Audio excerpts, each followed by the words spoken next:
The Landless People's Movement leader Bernardus Swartbooi has taken his hat off for Mike Nghipunya, one of the accused suspects in the #Fish Rod scandal, who is currently in court for a bail hearing which started this week. Swartbooi at a press conference stated that Nghipunya confirmed what was already known to many. Who was brave enough to speak about his experiences and the instructions that he claims to have been given by James Atubulupi to pay out the amounts of money, not only through Caesar's company, we're told, but through de Klerk Horn law firm. And I thought it was important for him to come out strongly and very clearly about who also the beneficiary was. And he said it quite clearly that SWAPO party was the beneficiary, and the source was at least about 18,000 metric tons of fish that were channeled through Fish Corps, certainly at the instructions of the Minister of Fisheries, who acts on the instructions of the head of state to ensure that those specific resources are retained for the purposes of financing SWAPO's campaign. So it basically confirms the principle of state capture and how state resources are used to keep SWAPO in power. But after keeping and taking the elections for itself, SWAPO then also has individual leaders that reward themselves over and above keeping SWAPO in power from state resources. So what the former CEO has done is to basically confirm what we have known, but what nobody was prepared to speak about. And I can only say to him that he did well. Of course, he's trying to save his own skin. Since the revelations, he has also left SWAPO, I'm told. I would just urge him to be careful and take care of himself and his family, because the beast may come to visit him, and we do not want to find him to become late Mr. Nghipunya, because that is the SWAPO trademark if you don't take care of yourself after hitting them. Swartbooi further said that Namibia might not see SWAPO and other alleged looters being prosecuted because, according to him, agencies responsible for conducting a thorough investigation on the case will not act on evidence.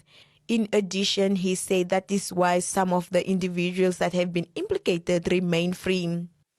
Even if it were to be done, the results of whatever inquiry was undertaken will never be released. So the difference between the ANC and SWAPO is that one has been more deliberative and has at least some inkling of democratic credentials and understands the respect for institutions. Here, it has entirely collapsed. I mean, when a head of state starts to wear military gear, and when he appoints Kapofi to Ministry of Defense, his former and most trusted confidant, and when you see that they're increasing veterans' salaries with a new budget, or the budget review that was tabled when they increased salaries of within the defense ministry, you can see, coupled with the fact that the ECN is basically a military-run institution, coupled with those things, you will see that they will never do a Zondo-style commission.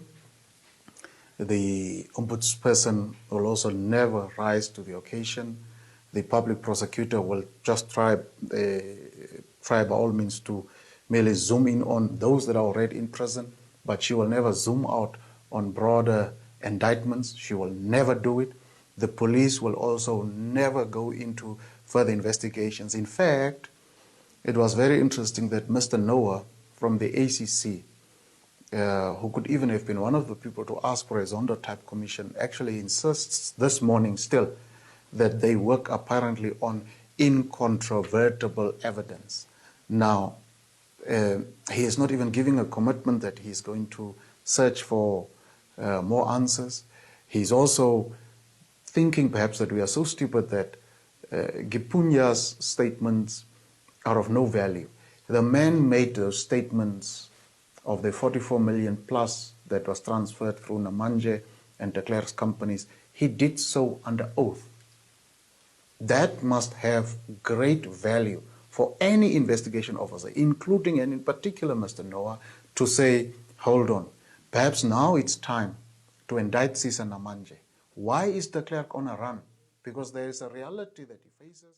Swartbooi further said that Namibians should stand up and fight for their country against those that are looting their resources.